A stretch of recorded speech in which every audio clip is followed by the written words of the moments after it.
swear sometimes our fans read our mind. Written at the top of my little notes that I take each day for the show, I put Kevin Pillar, 3 for 4 last night, 2-run home run, first 17 games with the Angels, 431, 459 on base, 759 slug. And one of our first comments of the day in the chat is from Jackson, who said Kevin Pillar is 25 for 58 since appearing on this show. So I just want to point out Kevin Pillar, who not only did something that we haven't seen, at least since I can remember, you get cut and minutes later you are on FT to talk about it, and you move from the White Sox to the Angels, which in the standings doesn't do much for you, but he has found his spot, his happy place, and he is thriving. I know Erik Kratz is smiling inside and out. If only the team they played for last year needed an outfielder now. Like a right-handed hitting outfielder. Just saying. Well, he could be there soon enough. What, back? Yeah. He ain't going anywhere with Anaheim. He's going to get traded. That's what I mean. Not to the White Sox. That's not what he said. No. Did I miss what Who did he play for last year? Oh, to the Braves. Oh, anyway. Sorry, I blacked out for a second. That's okay. It's normal. You were finishing your snack. But we were, I love that our fans are thinking the same way we're thinking. Because they're watching baseball. While we have a moment, one more for you. So I promised everyone that if you rate and review the podcast nicely and don't complain about ads on a free show, that I would read some of them. So here's one that's fresh. Just 10. Like Justin, but just 10. Love the pod. Best crew around. Love getting former player insight and knowledge. I'm a Braves lifer, so I'm happy you guys were able to bring in Brad, Scott, and the guys from Battery Power for the new Hammer Territory podcast. Ads on the show are no issue here. Keep up the awesome work, and I'll continue to be a daily listener. Thank you, Just 10. Appreciate you. That was nice. I'll keep doing those.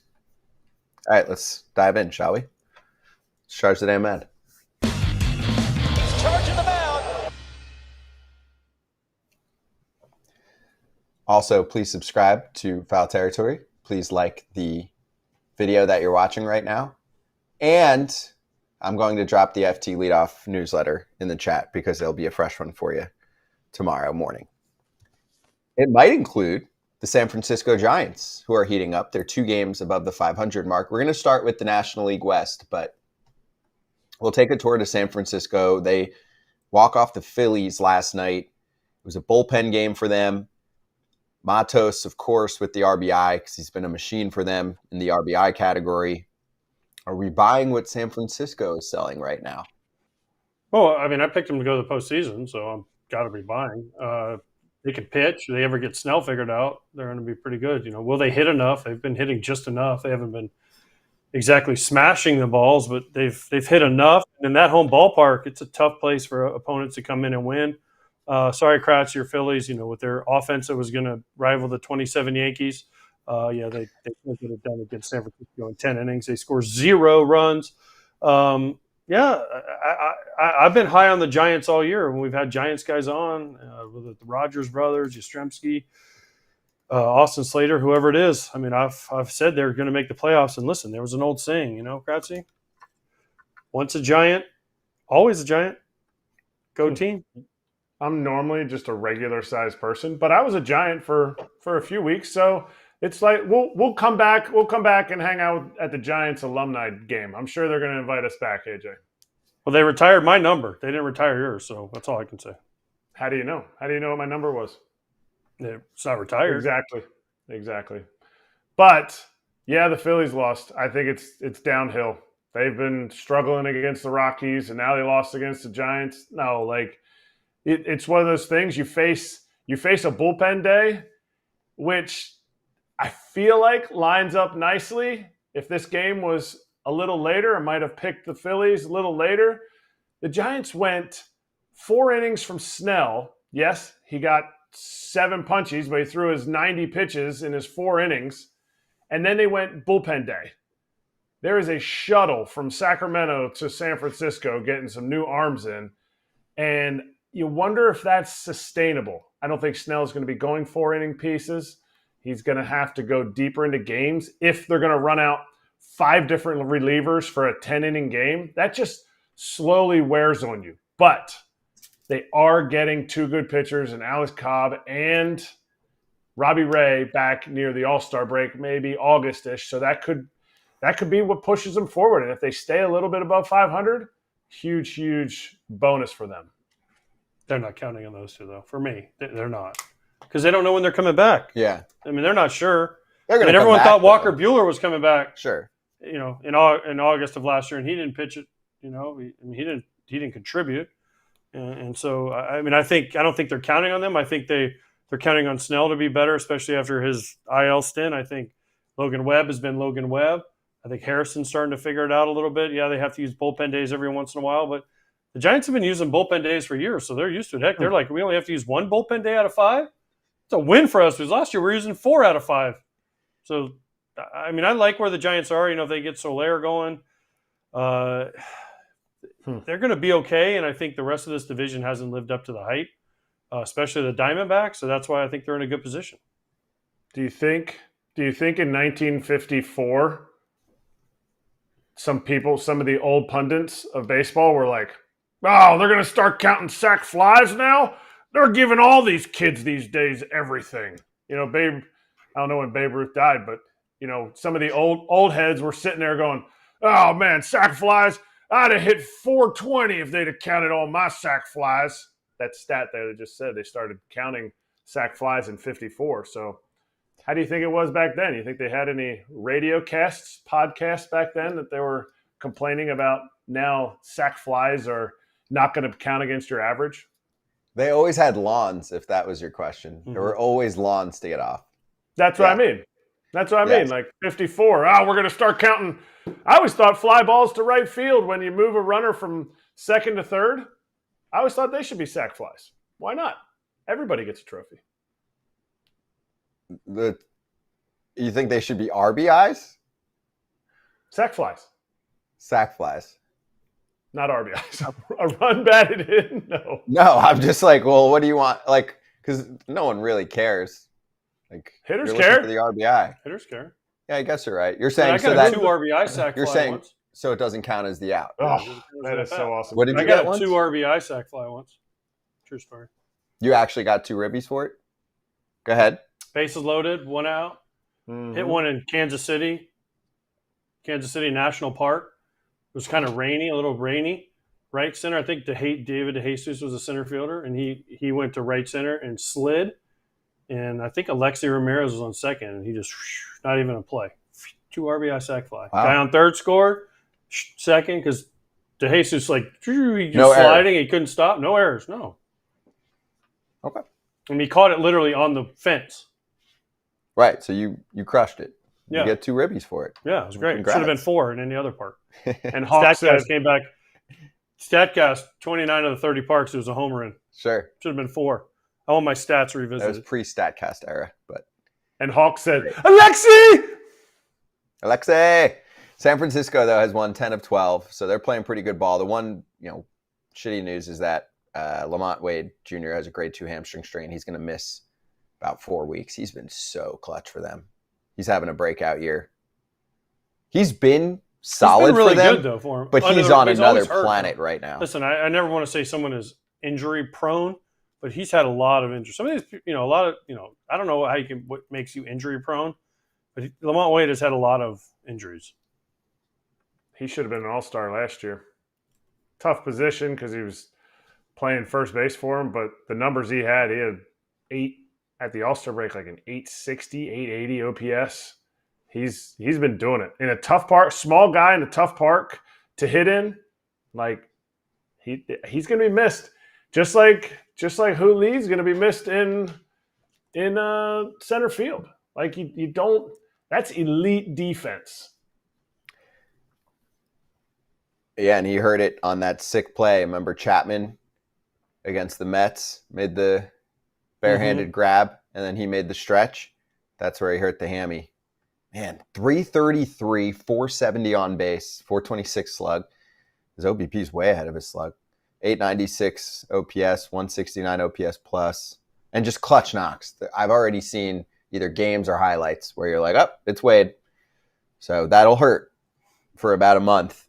Let's move to the Padres in the division. The two teams that I think were compared the most in terms of where they would fall in the standings. And right now they're playing out to be around the 500 mark. But there's a new X factor for San Diego, and his name is Jeremiah Estrada. He has struck out 13 consecutive batters. It's still going, too. It's the longest streak since at least 1961, according to Sarah Langs. Although Jose Alvarado did punch out 11 in a row at one point last year. But this dude's on another planet right now, and it's not like we've been hyping him up for years. He was in the Cubs system last year. He got some big league time, did some AAA, was about a walk an inning. Cubs let him go.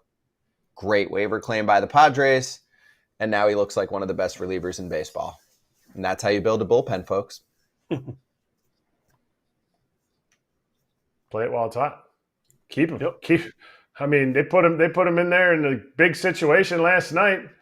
He needed to get those punch outs, and it was he didn't, he was dancing through the raindrops, but just absolutely filthy. Whatever that it's a Vulcan changeup. After we talked to Tony Gwynn Jr. yesterday about it, I'm like, I want to look this guy up more. But he holds a Vulcan changeup where it's basically, Star Trek, the Vulcan, and he holds it every pitch, and it's nasty McNasterson. It feels like it's very difficult to grip a baseball that way. No, a lot of guys throw that changeup. They just put it here. I know. So you put it between these fingers. So here. My trusty little handle I have on my ball. So you just hold it like. So this is my pointer, middle. The other two don't have to be close to each other, though? No, so it's would be like that. Like that. Okay. It just takes velocity off the ball. A lot of people put it with the seams, so the seams are between the fingers. Yep. Also has a nasty There's a million different ways to hold, change-ups. There's a million ways to hold it, just depending on what works for you. Right? But that's what he's come up with. Circle, Vulcan. He doesn't throw the dead zone fastball, though. No, he throws the riser that is impossible to hit right now. He throws the living zone. Yeah, it's very alive. It's awesome, though. What a find. That is where I will give a ton of credit to AJ Preller and the operation over there. Padres have won 3 in a row. I mean, look at yesterday's game. You have Waldron going 7 shutout innings. I know it's the Marlins. You have Profar, who they signed late in the offseason, who's been on another planet. I don't even know this guy anymore. He had a 2-run homer, had 3 RBIs. And then here's your waiver claim, who nobody can even touch. When we say he strikes everyone out, he literally strikes everyone out. It's not even just 13 in a row, which is the record. Last 21 batters faced, 18 punch-outs, and the dude can go multiple innings. He didn't yesterday, he just struck out the side, but he had multiple times in the past. That's a weapon. Finding value in pitching is, I'm not saying he's the one that makes the claims. He's the one that helps guys and gets the most out of them. I lean on Derek Johnson in Cincinnati. I think he does a great job, and you see what their starters are doing. It's a lot of guys with hype, and they're slowly increasing and getting better, improving.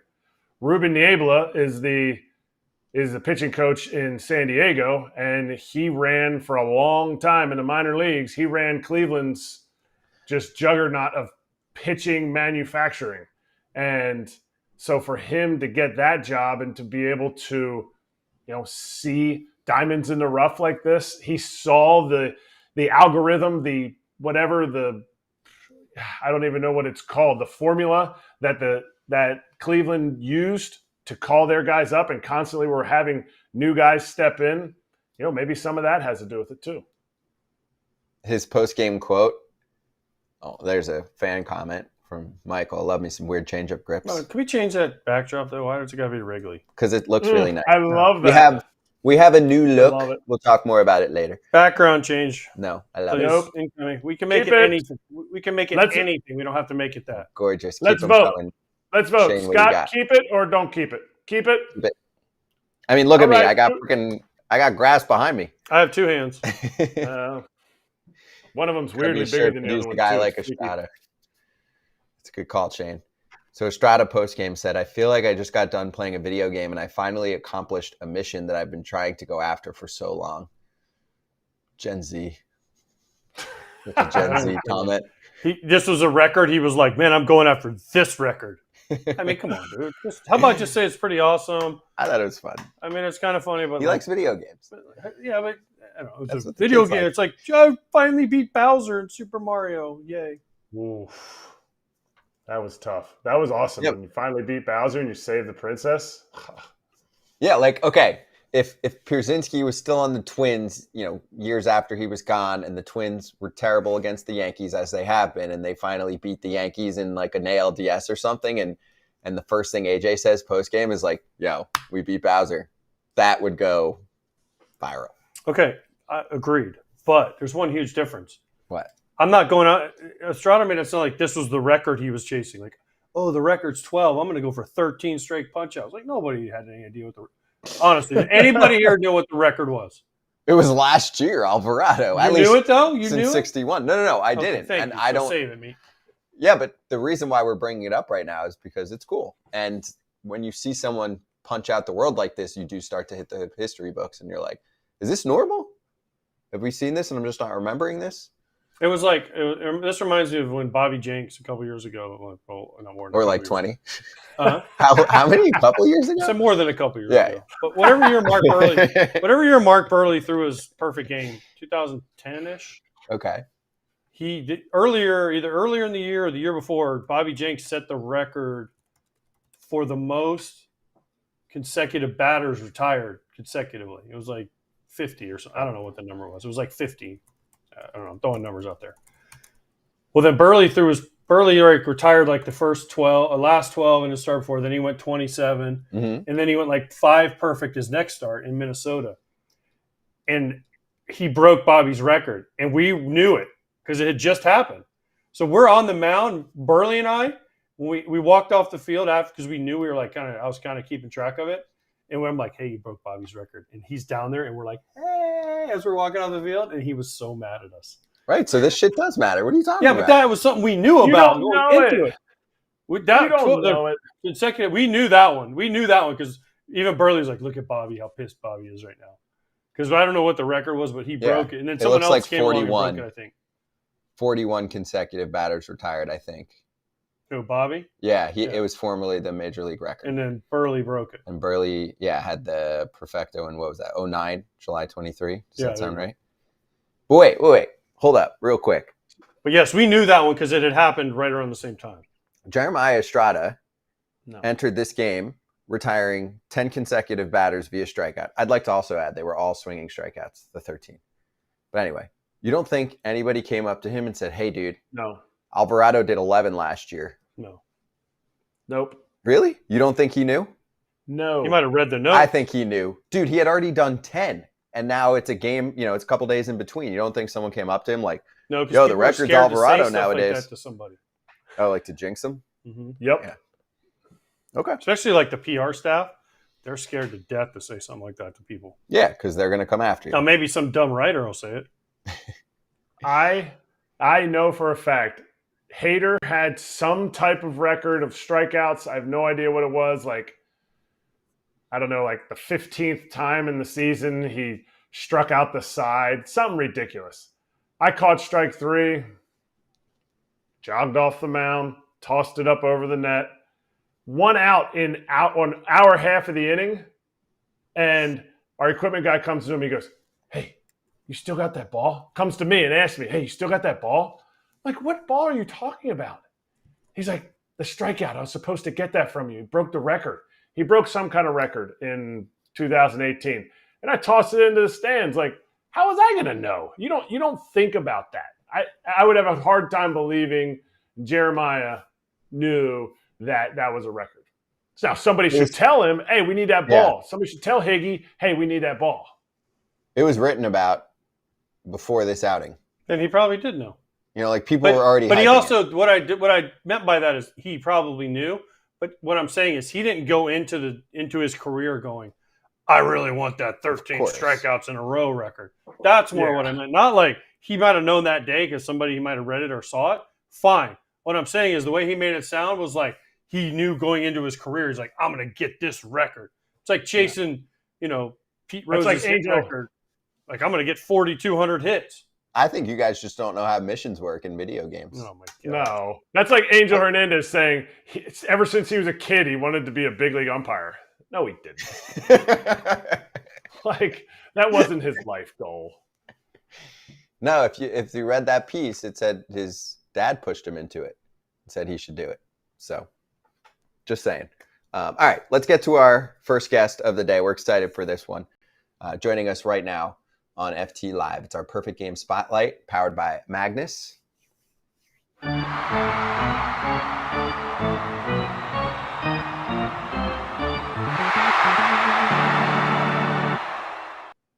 I like that.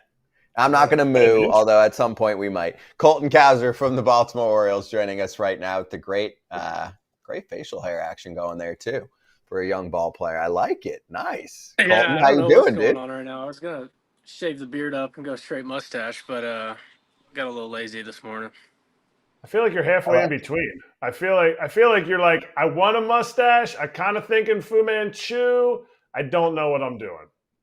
Yeah, I don't know what I'm going for right now. The mustache is definitely long enough. I was thinking about maybe start curling it here soon, but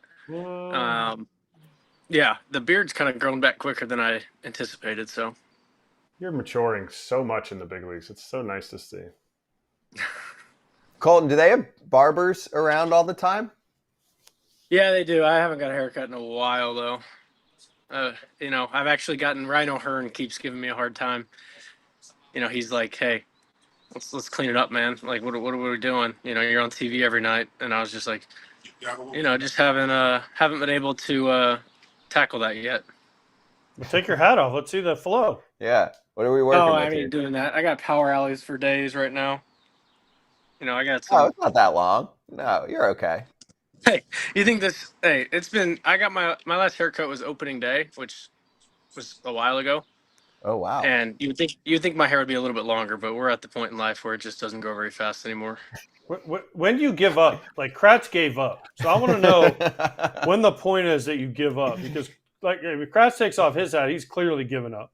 I mean, I have a full head of hair. That was a little bit straight right there for Kratz, huh? I feel like that wasn't. I am not bald. I am not bald. I choose this. Yeah, you can keep it going. Yeah, I could. I could have a faux hawk if I wanted. It would just start like way back here. Yeah, I mean, you definitely could still get a little flow going. The way I see haircuts is like me. I have Kauffman Stadium. This is Kauffman, like huge, deep alleys. You're not quite a Colorado yet, Colton, but like you're more like you're definitely out of the Philly Cincinnati realm. So yeah, that's where I'm definitely not in a ballpark that it flies at, but I'm definitely I'm playing a little bit deeper than the normal average ballpark, I'd say. You're like, you know what you are? You're like Camden Yards now. The one side you showed us is like the mountain in left field, so that's like your Camden Yards side, and then over here it still is like right field in Camden, so it's kind of, you're Camden Yards now. It's perfect. Yeah, it evens out. Is that why? So then, is that why so many bald people grow facial hair? Because they like Kratz can't, but most bald people that I know have facial hair. Like Brendan Hyde, right? He has the beard. Freddie Gonzalez, he's bald. He has the weird mustache, right? So is that why? Because they're making up for something? Well, it's funny you say that because like my beard didn't. I had a full-on beard, obviously, beginning of the year, but like my beard didn't fully come in until like this year. It's like my body understands, hey, your hair's going, but like we're gonna go ahead and supplement that. We're gonna give you a beard. So what a gift. It's all right. Hey, that's all right. I'm okay with it. It's a league of adjustments. It's a life of adjustments. No, I like it. And I mean, you're a different player this year. Scott, by the way, Scott cannot stand this conversation. I know, I'm fine with it. He's like, I've got to get back to baseball, everybody. It's got to be baseball. I started it. Yeah, look at that hair.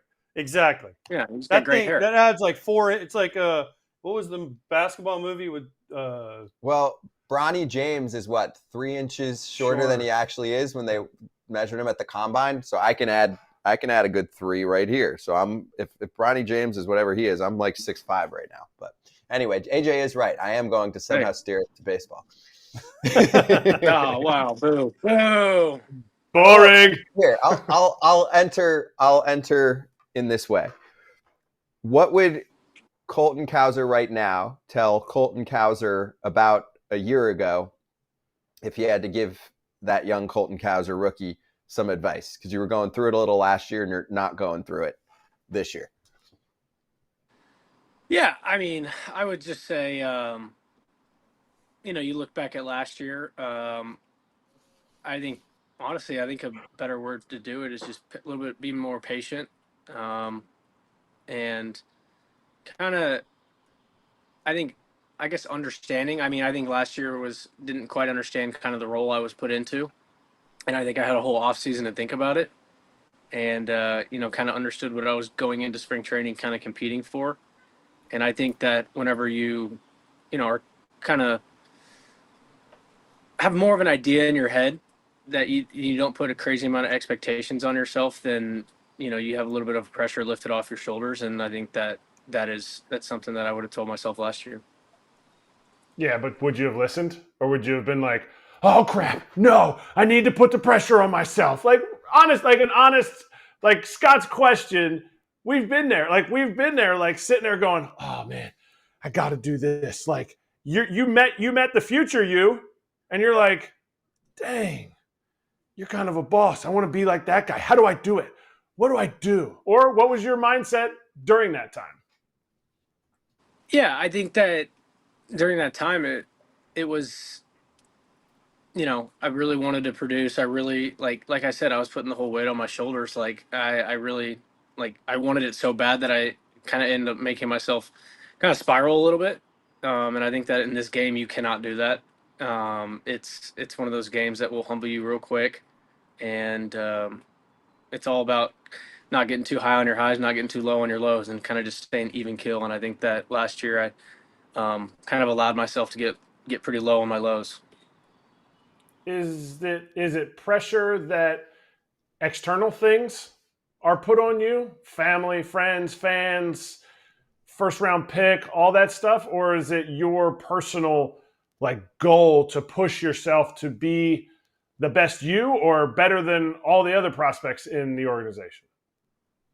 Yeah, I think that it is more or less it was me.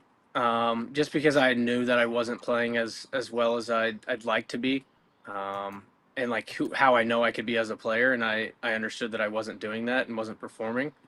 And I would say it definitely was more or less coming from myself, just because I wanted it, to go well, and when it didn't, it wasn't the end of the world. I think that was something that I also had to understand as well, especially going throughout the off season was, not trying to change too much, but also, there's adjustments always to be made, and finding the right ones. Hey, Colton, first of all, let me just say this. If you ever want to get hot, just play the White Sox, because every video we show is some guy hitting a homer off a White Sox pitcher or striking out a White Sox. It's unbelievable. I had one hit. I had one hit in 4 games, so I mean, I'm not, So you were showed it. You were flat. You were flat for those 4 games. I appreciate it. You're flat. I appreciate it. But, you're talking about all this pressure and this and that. I mean, you were a first-round pick. You were, 5th overall pick? You signed for a small amount of money. And, you're a bonus baby. And so you're thrown right into the spotlight. And you probably have never struggled, right, in your life until you get a little bit. And you're like, man, I need to do this. I need to do that. So walk us through what it's like for the first time for a guy like you who, went to a D1 school, high pick, big money out of college, USA, Team USA, All-American, this and that. And then all of a sudden you're like, wait, I'm not doing good. What is something wrong with me? So walk me through that.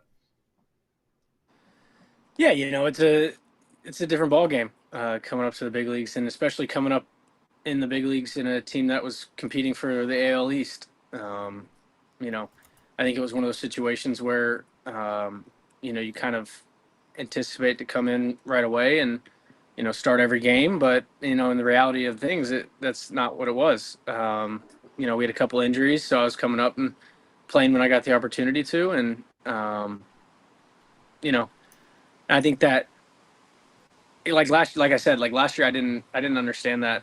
I was like, why am I not playing? But like whenever you take a step back, like I said in the off season, I was looking at it, I was like, well, I mean, I wouldn't have played me either based on, how I performed for a little bit of those games. So, I think it's something that it's just all about perspective and mentality type of thing.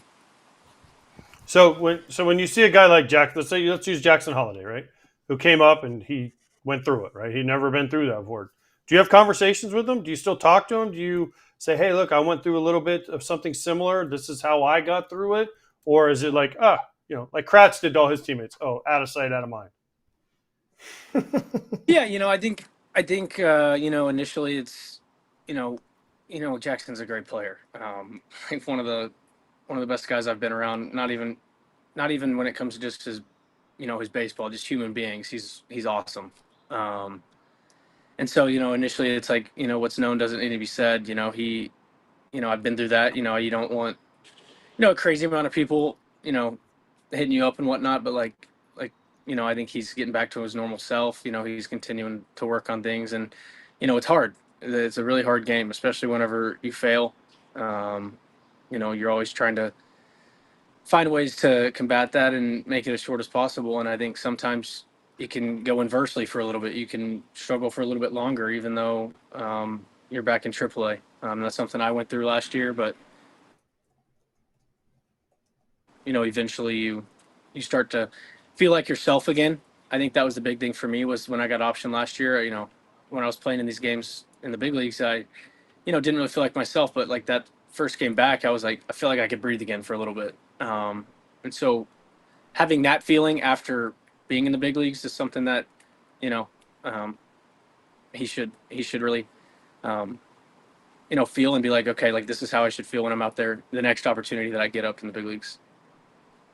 I like that. That's good. Okay, so on a lighter note, is it going to be weird that you're going to play your entire career hearing the same noise from the crowd? Like you hear moo at home, and on the road, you get booed if you're somebody. So you'll get booed at spots like Yankee Stadium and Fenway, and you're going to hear boo, and it all sounds the same, doesn't it? Yeah, it does. So in my eyes, it's, oh, they're cheering me on. It's like, oh, I got a bunch of support here in this stadium. It's really nice of them, Yeah, he's just always going to hear moo, Kratz. Yeah, your fans travel. I like that. They used to call me Chooch. I'm pretty sure they called me and the other catcher I played with Chooch every time. Even when I pinch hit, they would be like Chooch. There we go. I'm pretty sure they were not booing me. Well, hey, but the good part of it is, you never know if they are. Right. Except you probably will know, when that time comes. But I'm not going to take it that way. How about that? No, that's huge because like even Aaron Judge had his 62 dingers, and then in the playoffs they were booing him by the end of their playoffs. So if you hit your 62 dingers, they're going to be like moo, and then you don't get any hits. Third game of the playoffs, they might mix in a B in there, and really an M and a B are super close because if you have exactly. like so if you're like congested or something, you're like, oh man, my nose is really rubby, and so like the B and the O really translates. I like that. Yeah. My question to you was about AAA because I spent a lot of time in AAA. And I think Scott wants to keep talking about your mooing, but I'm going to talk about AAA. No, I don't. Go to AAA. You're good. Okay. Are the minor leagues too easy? Yeah, you look at your numbers, you look at some of the guys in your organization that are putting up just video game stats. Is it too easy? And if it is too easy, that's not throwing any shade to anybody that's down there. How could we as baseball improve it so that guys are more ready to be in the big leagues?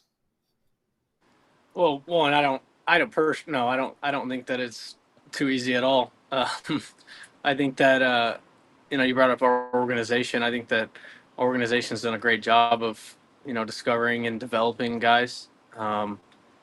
One, first off, good ball players, but two, I think it's just a bunch of great dudes, and I think that when you have a bunch of great guys in a clubhouse, it's contagious.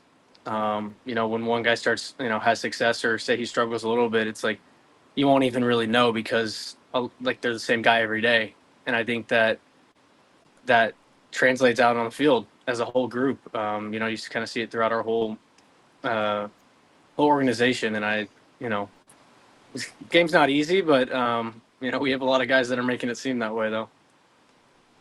Colton, two things. One, there was a guy named Lou Ford who I played with the Twins. He was in AAA one time, just gotten called up, and he comes up to bat, and they're all going Lou, and he goes, "I don't understand. They're booing me, and it's my first at bat. I don't get it." True story. But so you never know. Like you said, it could be moo, it could be boo, it could be whatever Kratz was talking. It could be whatever Kratz was talking about. But do you have any good Angel Hernandez story? Like, did he ever eject you? Did he ever do anything? Because I know guys in the clubhouse were like, "Wait, Angel's gone. Now wait, I might actually get strikes called strikes and outs called outs and safes called saves." No, so I don't think that I ever had him as an umpire because I was up for July to like mid-August last year, and then I came back up for a couple days in September, and then we haven't had him this year. Yeah, I don't have any good stories for you, fortunately. Wow. That's disappointing because I was hoping that there has to be. He hasn't done an Orioles game all year. But what about for his teammates? Like you've got some. I know you guys are young, but when you guys saw that news, 48 hours ago, when did you find out? And there had to be some fun reaction from somebody in the clubhouse. It could have been Corbin Burns. It could have been, who's a vet? Mullins, I guess. One of those guys, Santander, who was like anyone. I would assume McCann because he's a catcher and he's been in the league for almost 10 years now. But no, so we had a day game Memorial Day, and my dad texted me the article, and I saw it, and I honestly I didn't think much of it.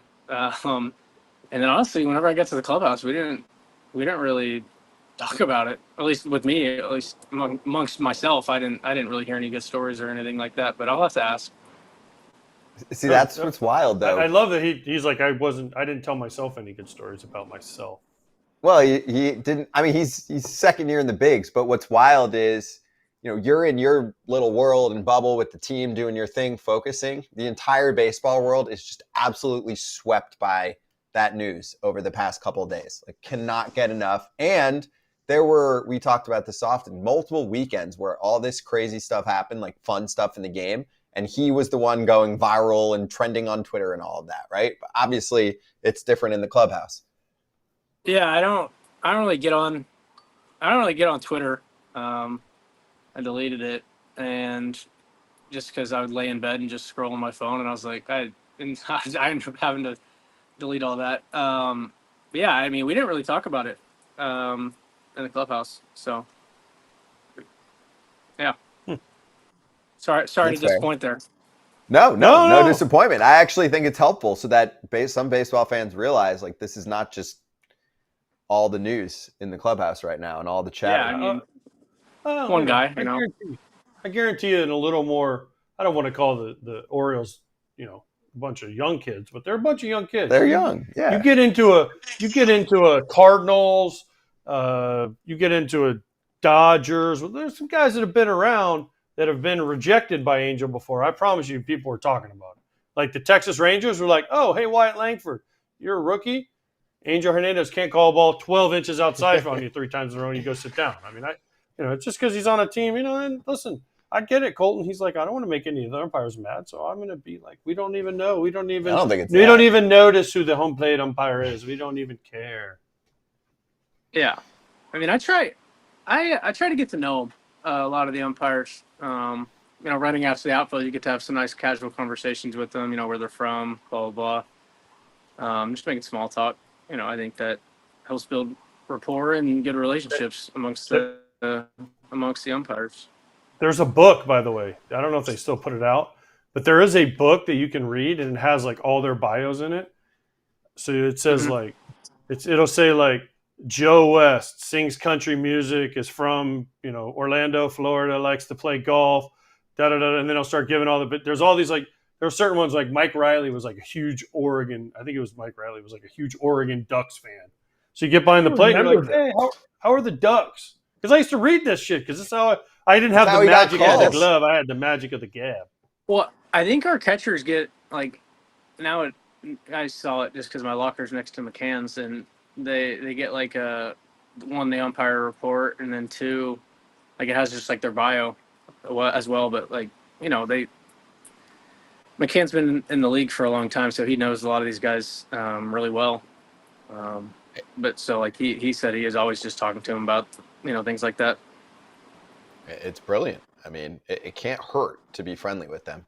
All right, I want to ask you a question since we're in our perfect game spotlight right now. You played in perfect game tournaments, and even when you weren't playing, it was helpful. Can you give us some background on that experience when you were growing up? Yeah, I did play in some perfect game stuff growing up. Except perfect game didn't rank me very high in any of their rankings, but whatever. what was your ranking? What was it? That never bothered me at all, but my dad took offense to that. But I didn't ever go to like the showcases or anything, like the camps.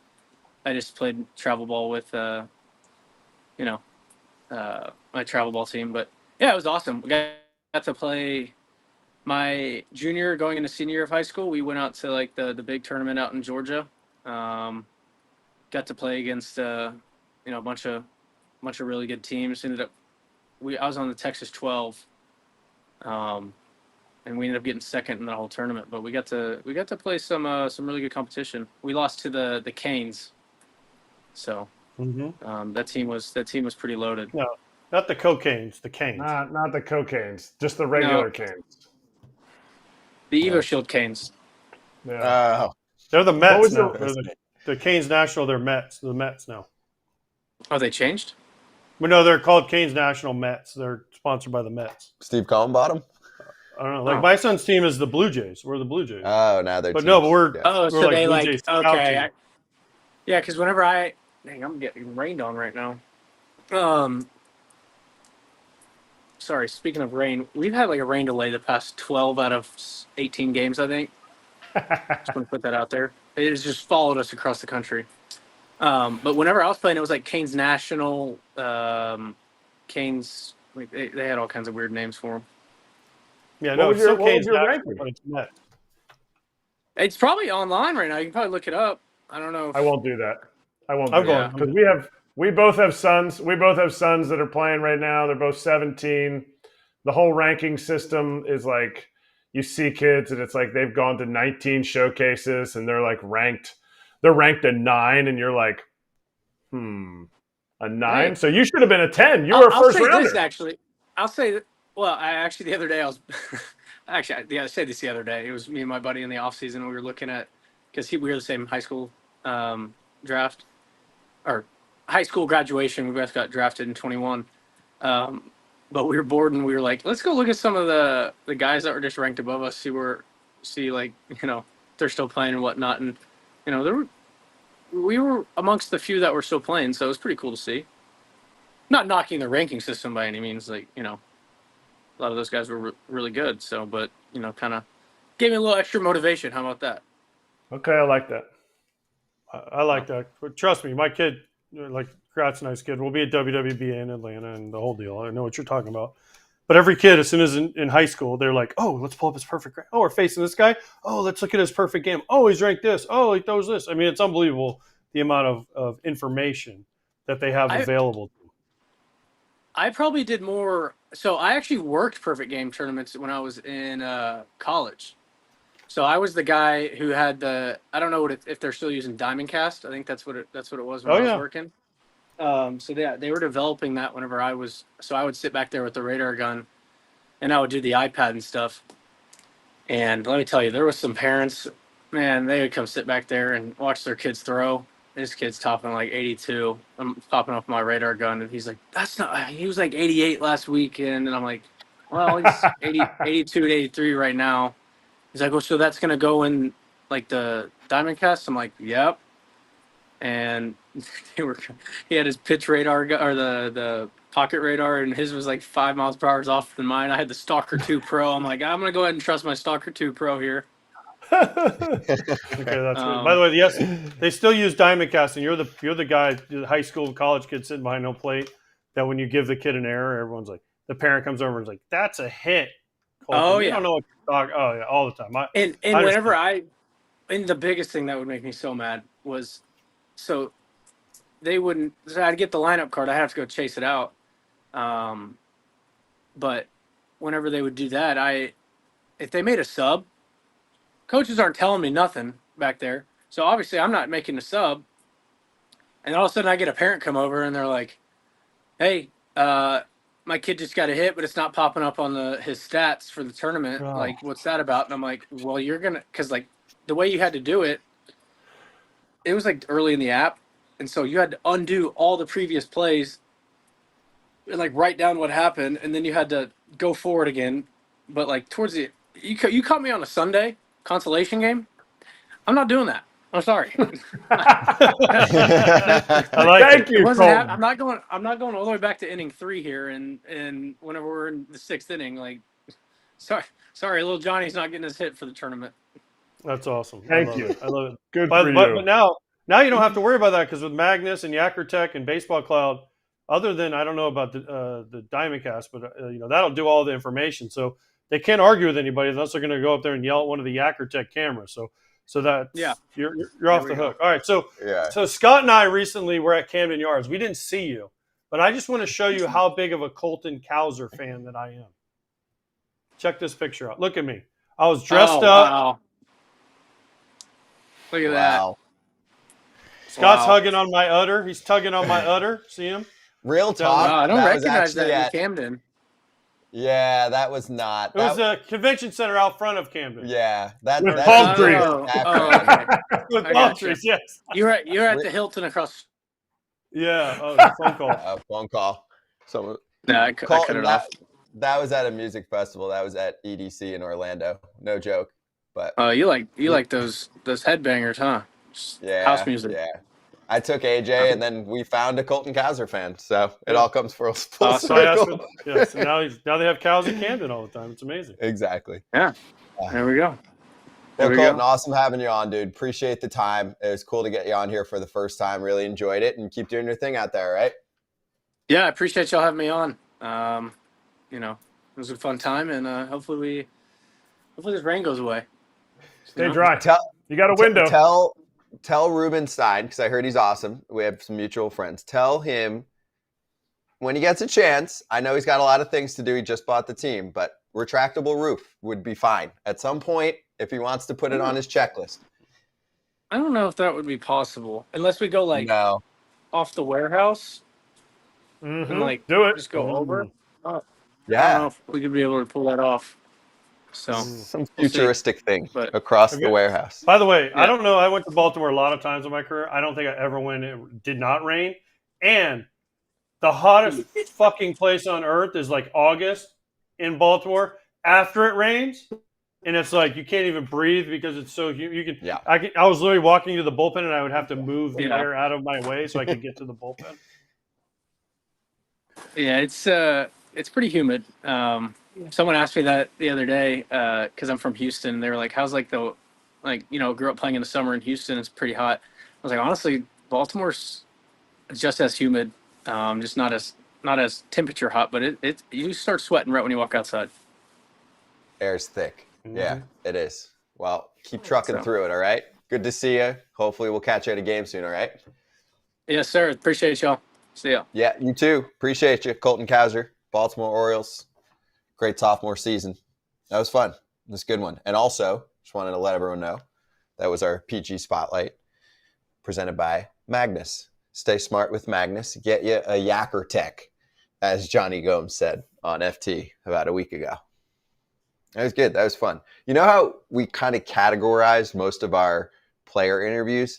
It's either like they're a dude and they just chat with you, or they're a little calculated, or they haven't done this stuff much. He's a dude. He was in the dude category. Yeah, you know what I'm saying? Like, he's just chat. We're talking about facial hair. We're talking about him doing Diamondcast for kids events. Like, yeah, I could totally see Colton Cowser sitting back there with with his umbrella and his little iPad, and Kratz's kid not getting a hit, and Kratz going over there going, "Listen, Colton." And he's like, "Listen, bro, I'm a first rounder. I'm a PG All-American. Your kid got an error. Okay, don't come over here, Kratz. I don't even know who you are. Okay, I'm going to put it down as an error." Kratz like, "No, but little my son, little Ethan, he needs that hit." All right, right to our next guest, people. I'm excited to bring in Ken Rosenthal. Inside Scoop time.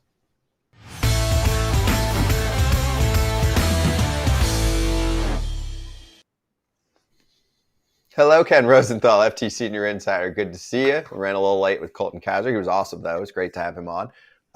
Ken, I want to get right to business with you as the trade deadline gets closer. We're almost in June now. We have passed Memorial Day weekend. So I'd like to pinpoint 5 players to watch at the trade deadline. I'll let you start. If you want to pick one player to start, just one that's on your mind that we should be keeping close tabs on, that could get moved, that contending teams should be watching. Pete Alonso, number one for me. And the Mets are 10 games under 500. They've been a pretty extreme disappointment, in my opinion. They thought they were a playoff team. And maybe they still are. Maybe they get hot and finally start playing to their capabilities. But he's a free agent at the end of the season. And I would expect that if they are out of contention, if they cannot sign him, and they cannot sign him because he's a Scott Boras client who is unlikely to sign an extension, they have to listen. They listened last deadline. I don't know that they were that serious then, but he would be probably, if he's out there, the best slugger available and an intriguing guy, no doubt. Ken, follow up here on Pete. What kind of message do you send to him if you trade him away and you do happen to still want him? Because where I think it's complicated is that they're not just faking it. They made an offer to him last year that was quite substantial. If you trade a player like this away who thinks he's a legacy player and wants to be in the same uniform for his entire career, is it worth that prospect? If you're not going to re-sign him in your minds, it's absolutely worth that prospect rather than give him the qualifying offer and get a draft pick back. This concept that some fans have that, hey, we can trade the guy and then sign him, that hardly ever happens. It happened with the Yankees and Aroldis Chapman back in the mid-2010s, but once you cut the cord, once you send that player the message, it just encourages him in almost every case to test the open market, which he might have done anyway. So the real decision for the Mets is if they want Pete Alonso, and I'm not sure they want a first baseman entering his 30s who is obviously going to decline at some point in his long-term contract. But if you do want him, yes, then you keep him, you take your shot at the end of the season. Because if you trade him, that's it, Scott. Agreed, Ken. Agreed. For once, we agree. But here's my question. So if you have Pete Alonso at the top, who's next on the list? Is it a Jesus Luzardo? Is it a Tommy Pham? Is it a Kevin Pillar? Is it Mason Miller? Who, gosh, listen, the A's got one thing going for him. It's Mason Miller. Trading that, their fans will be like, wait, I thought we were adding. We've had this conversation before. But who would be like the next most likely? And some teams like the White Sox and the Marlins have said, hey, we're trading everybody. So we know those guys. But who's next in line? Luzardo, to me, AJ, is the single player most likely to be traded. The Marlins are going to keep going. They traded Arias. They're going to trade Luzardo as long as he stays healthy. He had that little flare-up physically earlier, but he's gone. And Mason Miller is going to be a really interesting name because I'm sure teams will come at the A's. They already are coming at the A's. And I'm sure the A's will consider this because he is a reliever. He did miss almost 4 months last year with an elbow problem. And given the volatility at the position, given that Mason Miller is unlikely to be the closer for the Las Vegas A's in 2028 or whenever they get there, I can definitely see them doing it if they get the right return, and I would imagine that they might. So those two guys for sure are going to be talked about. I would expect Tyler O'Neill from the Red Sox, if he gets healthy again and starts playing better again, will be a prominent player discussed. You mentioned Pillar and Pham. They're getting moved. I would expect no question about that. And the other guy I had on my list who is going to be someone that is really interesting is Eric Fedde from the White Sox. Was in Korea, came back. He's done a terrific job for them. And I would expect, because the White Sox will listen on everyone, that he will be one of the most attractive starting pitchers available. Is it ever possible that we could have a early trade deadline where it would associate to, some type of compensation pick, some type of, because teams are hanging around and kind of hoping. It made me think of it because you said about Tyler O'Neill. They're a 500 team. And where is that something that they've ever talked about, or is that something that would ever happen? Because then these teams with the expanded playoffs are now getting players for a longer period of time, and it might encourage people to make more moves. Well, Eric, you don't need a deadline for that. Teams are free to make moves right now. We saw that with the Padres and Marlins with Arise. It's just a question of motivation. And if you're the Red Sox, to use that example, which you just mentioned, do you want to give up on your season with 4 months to go? Do you want to send that message to your fans? Now, in the Red Sox case, it probably doesn't matter. Their fans know what this is about. This is not about this year. But teams generally are unwilling to compromise in that fashion. Remember, they have season ticket holders. A lot of teams feel there's an obligation to put the best product on the field for as long as possible, and that deters those clubs from making early moves. The one thing that has been discussed, especially now with the August deadline gone, the waiver deadline, is moving the deadline back to August 15th or something. And then at that point, teams have even greater clarity than they do at the end of July. But to me, I like it at the end of July because it leaves enough time for the player to make an impact that you acquire, and it forces teams to make decisions. Now, Eric, what you're asking is, should you force teams to make decisions earlier? Let's say July 1st. It's an interesting thought. I don't know that it's going to happen, though. Hey, Ken, I want to double down on your Tyler O'Neill thought. Do you think that the Red Sox have to be somewhat significantly out of playoff range to make a move like that because of the criticism that they've gotten, because of quite a few last place finishes for the ball club lately? Would it be a bad look if they're close enough once we get to that trade deadline and they make the move because they say, hey, let's be real, we're not winning a World Series this year, even though they could sneak into a wild card, and wild card teams have a lot of success and they're a big market team? They could look at it that way, but if you're talking about bad looks, Scott, if you're worried about that, don't trade Mookie Betts. Don't lose Xander Bogaerts. Don't do a zillion things that you've done that have forced fans or persuaded fans to think, this team is not exactly what we want them to be right now. So Tyler O'Neill in the grand equation of all this, not a huge piece. He's a potential free agent. He's represented by Boras. He's probably not going to be back there. I don't know that finishing last or finishing fourth is going to matter this year. The Red Sox are trying to build something, and they've had some tough luck this year. Let's face it. They might have been a really good team this year if Trevor Story had stayed healthy, if Tristan Casas had not gotten hurt, if these things that had happened had not happened. Lucas Giolito's another one. So they have, without question, had bad luck, but they're going to look at themselves realistically. This is Craig Breslow's first deadline as the head of baseball operations, and I don't expect that O'Neill will be the only one traded. Kenley Jansen could be another. They have a young core forming. They are an interesting club because of the way they've transformed their pitching, but I don't know that they see themselves as a playoff team. And if you're not a playoff team, again, fourth or fifth, that shouldn't matter.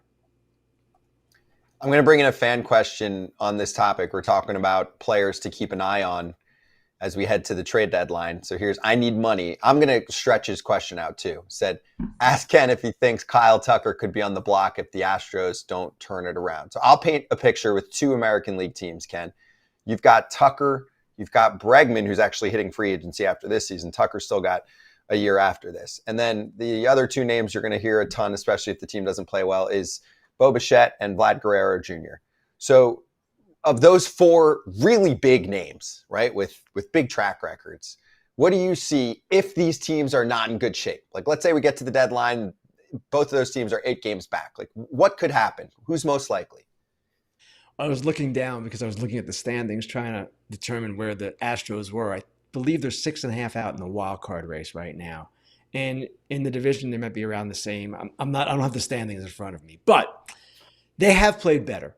And they are not going to give up easily, if at all. Under Jim Crane, that is not how he rolls, and I can't really even imagine them going in that direction. Kyle Tucker might be the MVP of the American League, so he's not going anywhere, I wouldn't expect. Bregman, yes, free agent at the end of the year, unlikely to be back, but the way I see it, they're going to view themselves as contenders. They're not going to see themselves, even on July 31st, if they're 6.5 out, as hopeless. They're going to go for it.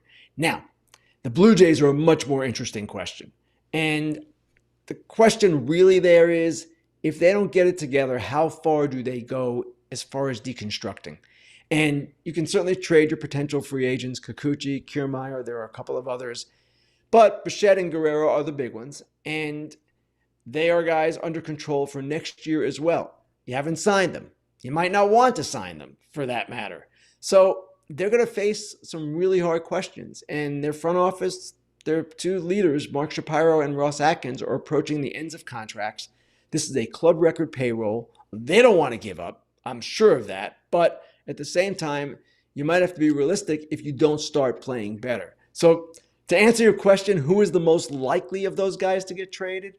I would say Bichette, but it's really a guess at this point. I don't believe the Astros will trade those players, Tucker and Bregman.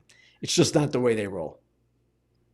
If you spend $1.4 billion in an offseason to build your team that was already a really good team, where should the Dodgers have allocated a little bit more money to fill holes that are needed in a team, the best team that money can buy?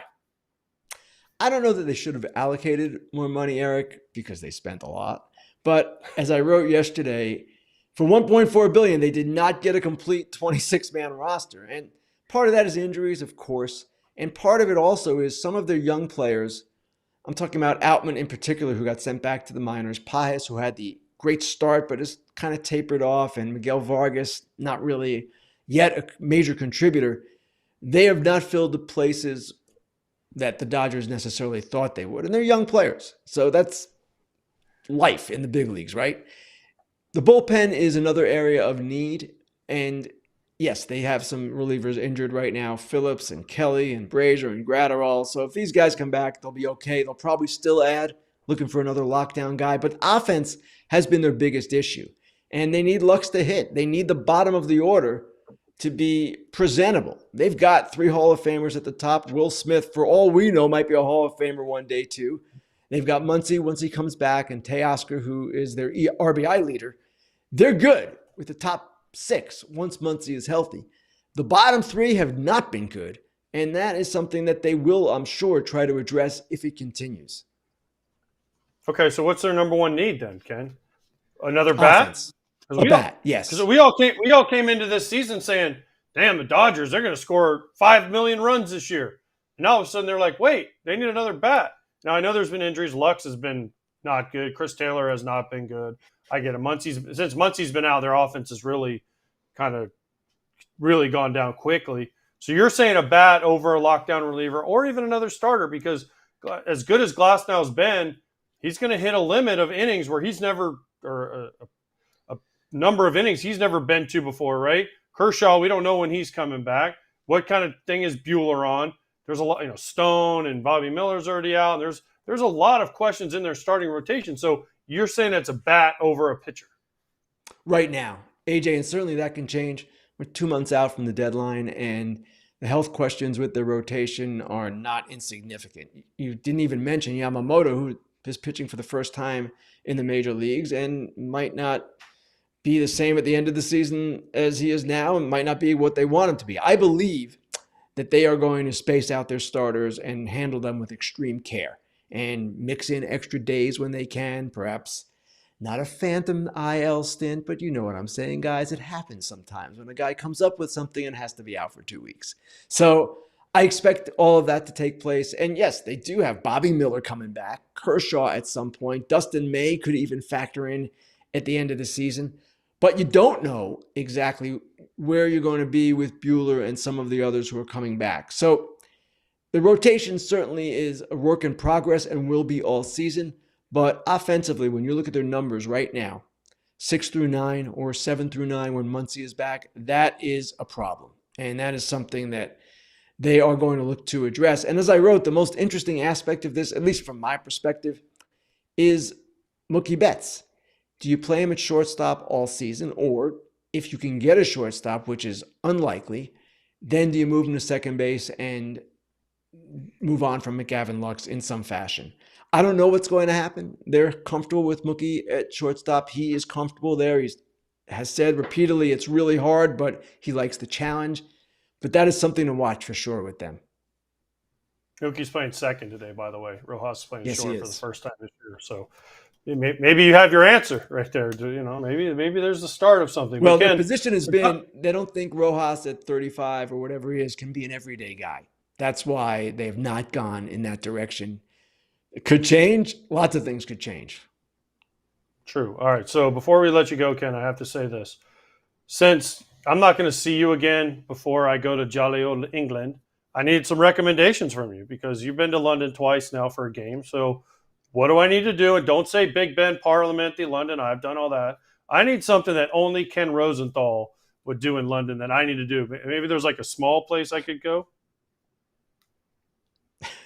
AJ, you know me on the road. I don't do a whole lot of anything. And that was true even in London. Last year, I forced myself to walk around and take in all the sights because you have to do that. You don't get many chances to go to a place like London. That is my favorite thing to do in any city. Just walk around. That's how you get the best feel of it. But I know what you're asking, which club that I'm frequenting and which place you can go to and have a good time. I don't have anything. Sorry, man. No, I just meant, is there something that I haven't seen? I've been to London a few times. Is there like a favorite pub that you had, or a favorite fish and chip spot that you had, or a favorite pie shop you went to? No, nothing like that. Now, AJ, I don't know if a man of your class and stature would ride the tube, but that's a cool experience. Yeah. I've never ridden the tube. You should. It's nice. It's not really the New York nice, City yeah. subway.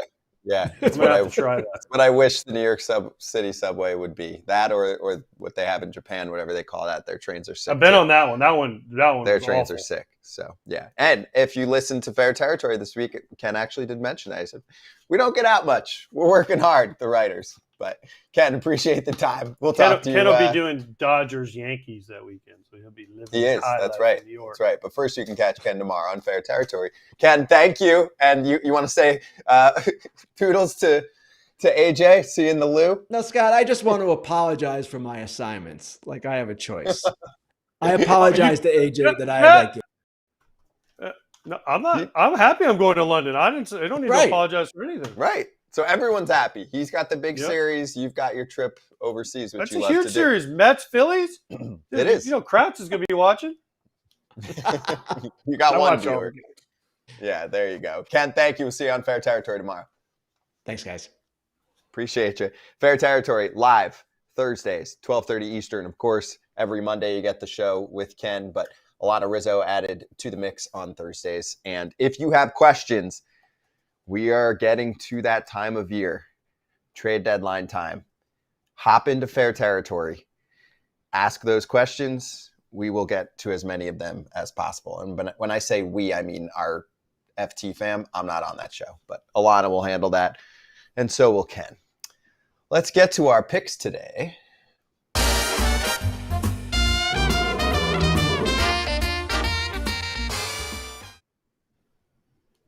So I lost. I'm cold right now. FT Heater lost. FT Heater's still very, very in the plus for the year. So it is what it is. Kratz won. Good job on the parlay with the Braves and the Blue Jays. And AJ won because he picked a game that didn't happen. So that's a void. Jared Jones. Although Jared Jones did not make it today. To that number? No. Well, good news for anyone that's unaware. If you pick a game and there is a weather situation, it gets void. So you'd have to pick it again if that's what Don't let me for. pass Scott on that money list. Don't let it happen. I've already looked. Kratz is in my Kratz in my rearview mirror. Don't let me get past Scott. Four-figure prognosticator. Who cares about the records? I don't want our fans. I don't want our fans to be chasing. Okay, I don't need a little chasing going on for AJ. Yeah. If you like to live dangerously, AJ, yeah. I'm a safety squeeze. Don't let me pass you, Scott. That's all. Don't. I will. I'm nice like that. I'm not as competitive as you think, but Pap is. What do you got for us, Pap? What's up, my people of Foul Territory Nation? Parlay Pap. I'm getting ready. Hall of Fame inductions with the Red Sox tonight, so I'm getting all tight up. And here's my picks today. I got a 3-game parlay. Blue Jays the Yankees and the Padres all in the money line. And I'm putting $100 on it. And we're going to get the money after the Hall of Fame day. Let's do it. Amazing. Wait, is Incredible. he going in the Hall of Fame? Yes.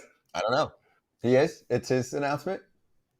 Or Yeah. whatever, induction ceremony? Yep. Induction. That's awesome. The hair's What fresh. a barbershop that is. I know I Yeah. don't frequent barbershops. My buddy owns a barbershop, and he's got sports memorabilia. That dude had lilacs like hanging down from like Gothic globes and stuff. Would you expect anything less from Pat? No, absolutely not. Wait, who did he take today? He's already lost because the White Sox are winning today.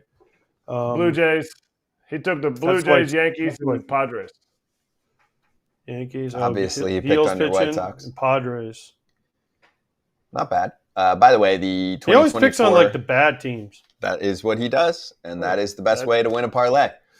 He's up. He's up. 2024 Red Sox Hall of Fame inductees, the players, are Trot Nixon, Jonathan Papelbon, and Dustin Pedroia. Oh, That's cool. okay. Congrats, Pat. Yeah, way to go, Pat. Who wants to go next? I'll go.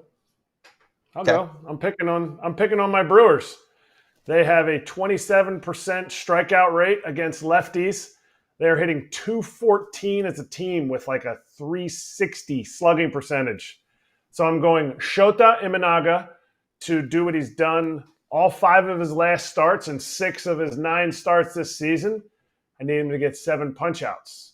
And I'm going first 5 innings under, what did I say? Under 5 runs? Yeah, under 5.5. And that's coming out at plus 130.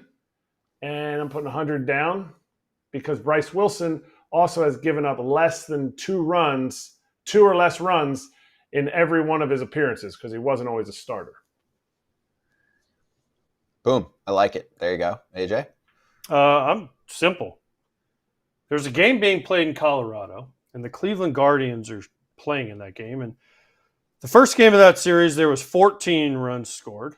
Last night, there was 20 runs scored. And tonight is Logan Allen versus Ty Block. Yep. And the over-under is 11, and that seems low to me, so I am taking the over. And the other thing is when I looked on my BetMGM app, over 11 was minus 110, under 11 was minus 110. So they don't really know what the fuck's going to happen today. Yeah, it's So I'm even. taking the over because the Guardians score like 10 runs a game now. They went from they can't hit to like the best damn offense you've ever seen all of a sudden. And the Rockies, they always find a way to score a few at home. So I think this is an easy over, minus 110. Give me my money. We're both watching the same game. I'm just watching Logan Allen's strikeouts. Last 2 outings for him, he's put up a 7 spot. And the Colorado Rockies are up there in the strikeout department. I know it's a high-ish number if you look at the whole year for Allen, but where are the Rockies at? They are top 5 most strikeouts as an offense so far this season. So I'm going to take Logan Allen's K prop, 4.5. I'll take the over. I think he gives him a little bit of length. And I think he gets to at least 5. I could see him getting to that 7 spot again. Did it against the Angels, and he did it against the Minnesota Twins, the swing and miss Twins. So we'll see if he stays hot. I'm putting down 120 to win a hundo. All right, once a day, you can play the free-to-play BetMGM Swing for the Fences game for a chance to win daily prizes. You can play as the batter, and you pick an area of the strike zone. We did this last year, so they're running it again. You can get a single, double, triple homer, or a flyout. You can play once a day if you're an account holder, and you have the opportunity to win a reward if you get a knock. Reward types include parlay boost tokens, odds boost tokens, SGP boost tokens, and bonus spins if you're in an eligible casino state. Otherwise, also bonus bets. All rewards expire in 24 hours. Okay, first off, I'd like to mention that Northside Territory is live. An episode just went up. If you want to check that out, if you're a Cubs fan and you want to learn more, about where the Cubs are at right now, especially the Ben Brown, Freddie Peralta matchup from last night, which was awesome. I caught a good chunk of that. 9th inning was stressful too. The Cubs almost added on. I think it was bases loaded. I don't remember who was on the mound, but he did not have it. And then someone bought him out of the inning with a little chase on a strike 3 pitch. I'm trying to remember who it was. But anyway, they get to the bottom of the ninth. Who was it? Piguero? No, I'm trying to It was figure Piguero, it out. right? And then in the bottom of the ninth, what's his face? Yelich gets on, and Adames got a 2-strike, 2-out. Adames gets the 2-strike, 2-out knock. After it was a great game. After a balk, that was very questionable. Was it a balk? I mean, technically, he kind of didn't stop. He kind of like rolled through his, which is what they call, but that's what led to him scoring. Yelich was like, yo, right away. Oh, yeah. And He's let's also not forget the robbery by Bellinger. Awesome. Yeah. Adames had a homer. That's right. By the way, they took down the Torrey Hunter thing where he robbed Barry Bonds. Just saying. That was to preserve the no-hitter at the time. Mm-hmm. Yeah. And the dude for the Brewers took that line drive off his elbow. Yeah, it's McGill. I mean, we don't have a report on him, do we? Because every time you see a pitcher get hit by a pitch and they just walk to the dugout, like he didn't even try to get the ball. He just grabbed his arm and went right to the dugout. And that was how they scored their run. I mean, one of their million runs in extra innings. It's not fractured, but that was Trevor McGill. Tough injury for him. So if you want to learn more about that game, Northside Territory, it's Dave Sharma, Patrick Mooney cover it for you. And lastly, I know there were one or two people in the chat saying, WTF, why did they take out Ben Braun when he had a no-hitter going? What was it, 89 pitches? No, he was at 93. 93 pitches. I think 80-something had been his career high. I mean, obviously everything's new. He's a rookie this year. They weren't going to let him go 120. No. Could they have gone a drop longer? Yeah, but he wasn't getting the full 9 innings. Yeah. So either way, like maybe you bought yourself another, but it wasn't happening. But plus they had a 1-0 lead, and they wanted whoever the reliever they brought in to have a clean inning. Yep. So Craig Counsell's like, I want who did they bring? Wisniewski first? I think it was him first, maybe. So Wisniewski gave up the hit, so he came in first, but he wanted him to have a clean inning. Yep. Like let's say Ben Braun goes out there and gives up a double, then he walks out the field like, oh, but 7 innings, 93 pitches, career high, way to go. It's a standing O, from his teammates, and everybody's in there high-fiving him, and it was a great job. Dominant. Tons of whiffs. He was great. All right, a few other notes. Marcus Semion's out of the lineup today for the first time since, is this right? Wow, May 12th, 2022. It's been a couple years. He has been playing hurt. He collided with Adolis Garcia on May 18th. That's not a dude you want to run into. I was at that game. He took a face plant. I did that game. It was a face plant. And Adolis is a rock. Mm-hmm. He is a big dude. He's a house. The Rangers are off Thursday, too, so you get the 2 days off in a row. We mentioned this with Ken, but Mookie Betts at second base for the first time in a month, and Miggy Rowe playing shortstop, Miguel Rojas. So you want to? Here's a question. I'll bet both of you guys the amount of money you're up that Marcus Semien gets into the game somehow today. Really? To keep the streak going for himself? No, I just think to pinch hit or do something. I mean... No, think long, think wrong. I'll take the bet, but I'm not putting my actual... It's going to make the board too complicated, but I'll just take the friendly wager that I think he doesn't. I think he doesn't play. Okay. Kratz? I think the Rangers put it on Ryan Nelson today. Corey Seager is absolutely on fire, and they're going to walk him, and someone else is going to get a shot. Corey Seager's got 7 dingers in his last 7 games. Is that good? Is that what you're looking for? No more hernia. Yeah, no more hernia. Evaldi's back. I mean, I know it's 3 innings, but good to see him back as they wait for their million pitchers to get back off the IL. Adolis, by the way, with that throw last night, the deep fly ball and the... AJ, did you see that? Did you see that play at the plate? Yeah, Good tag by Heim. The guy's foot comes up. Why do they not teach guys to just run straight through home plate? Why do they not have the little thing that Scott and I suggested where home plate puffs up? Yeah. That's not. No. You guys are just not thinking 2024. Yes, they can't have a little hydraulic lift that goes. Yeah. It's not Run a big through deal. home plate. You're not allowed because if you hit the catcher, they're going to call you out. Yeah, everyone's No, going they to cry. won't. Not if you run straight through it. It's faster. It is what it You is. run through first base because it's faster. People don't hook slide into first. I get it. It's a forced play where they're just touching the base, but run through home plate. And if the guy gets in your way, explosion. Next up, TJ Friedel back from the IL. No rehab after that thumb fracture. They need him. Reds played really good ball this past weekend. We'll get to the Dodgers in a little bit, but they swept the Dodgers this past weekend. But you got to make up ground quickly. They've missed almost half their starting lineup from last year. Right now. I picked them to win the division. They suck. They're getting smashed by the Cardinals right now. Not smashed. It's 3-0. Cardinals are playing better ball lately too. Man. Cardinals have won 11 of 14 entering today. Today is Wednesday. Lastly, Jason Dominguez played the outfield for the first time in his rehab stint. 5 innings in center field. Goes from DH to outfield time. He's lurking. There's an injury. Right now it's crowded, but it's nice depth to have. Now let's get to the Cleveland Guardians. So they beat the Rockies yesterday. You had 2 homers from Naylor. You had the go-ahead homer from Fry, who's been one of the best hitters in baseball this year. Jeez. Will it last? I'm not sure. But the fact that he's shown that he's an above-average hitter right now, there's some good finds for them. I mean, their offense sucked last year. Did I just say this in my pick? I thought I just said this in my pick. Why did I pick the Guardians in the over? Because they went from one of like the worst team you've ever seen to hitting to a team that can mash all of a sudden. Same players, though. Not all, but many of the same players. Same core, for sure. It's Ramirez, it's Naylor, Jimenez. Jose Ramirez has 32 RBI in this month. Like, I have a question for you, Kratz. So, okay, you're playing the Guardians, and I get it. There's more than just Jose Ramirez.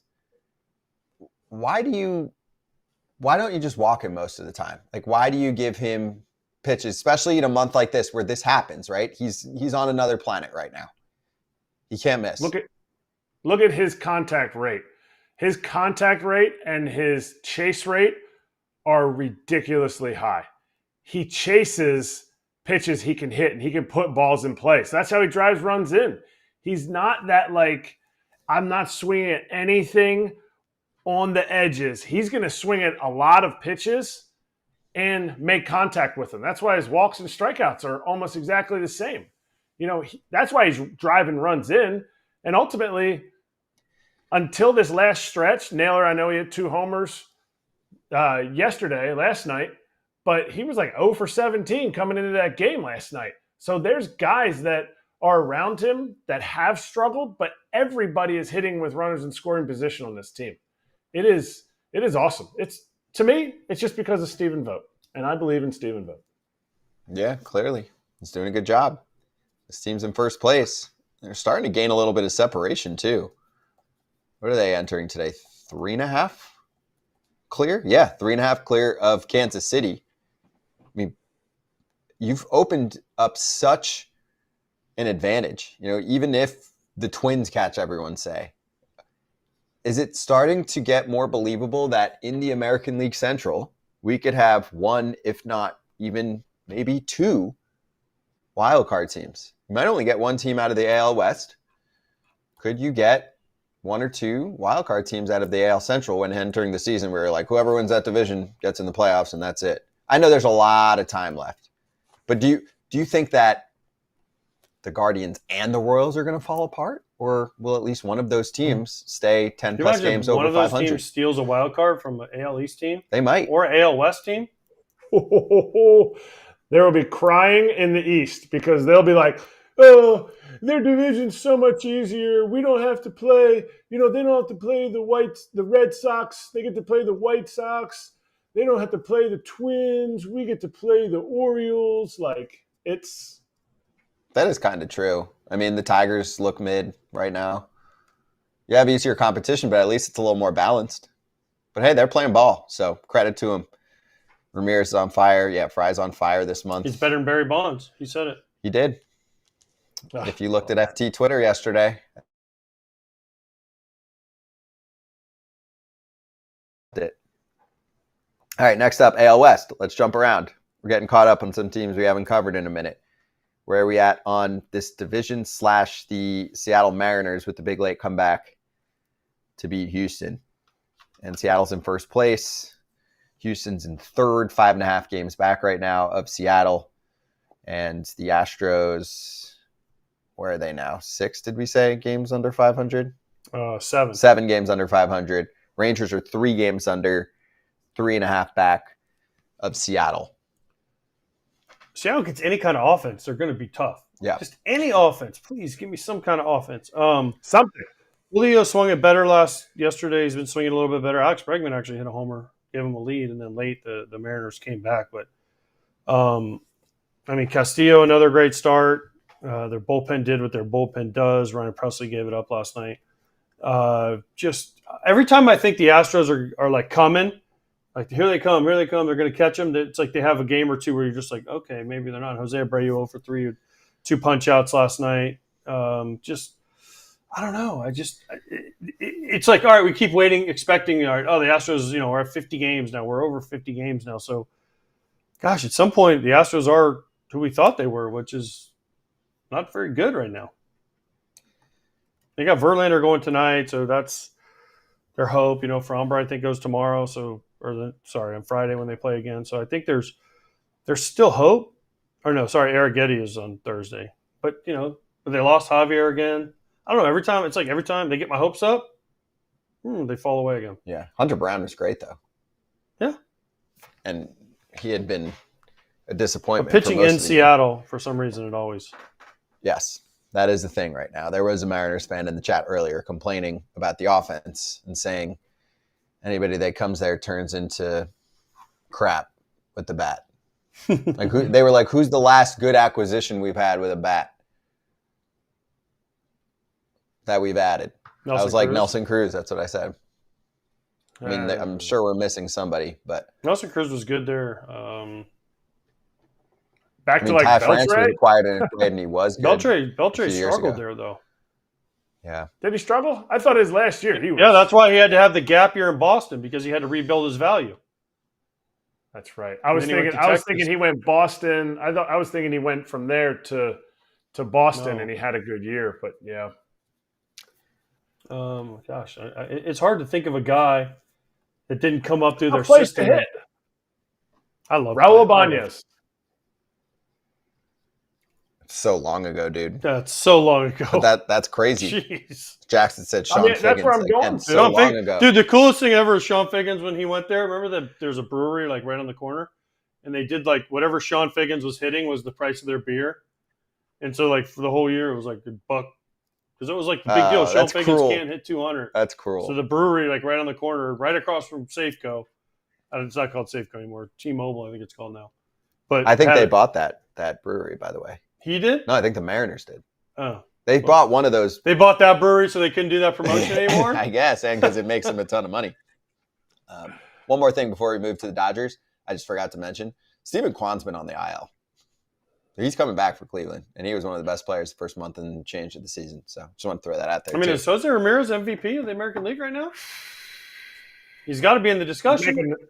He's making that discussion, but I think Kyle Tucker is right now. I mean, I have a tough time. Even though over Soto, over Jose Ramirez? Soto and Judge, I think, are going to give each other problems, like for voting purposes. Listen, I love Kyle Tucker, but I know what you're going to say. They're not winning. Yeah. Don't Some give people me don't care about that. Look at his war. Hey, look at his war, guys. It is true. All right, let's get to the Dodgers sweeping the Mets. Dodgers had lost 5 in a row. There were some Dodger fans in the chat yesterday that were freaking out. We didn't really get to it that much. Come on. You can't freak out about a 5-game losing skid for the Dodgers. They're going to have a bad week every once in a while. I encourage you, if you missed the segment with Ken Rosenthal, to listen back. They will make moves at the deadline. They'll probably add a bullpen piece. And the main focus for them will be making sure that the bottom of their lineup is solidified. Yes, if Chris Taylor is hitting $1 the entire year, he's not going to be on the playoff roster. We get all of that.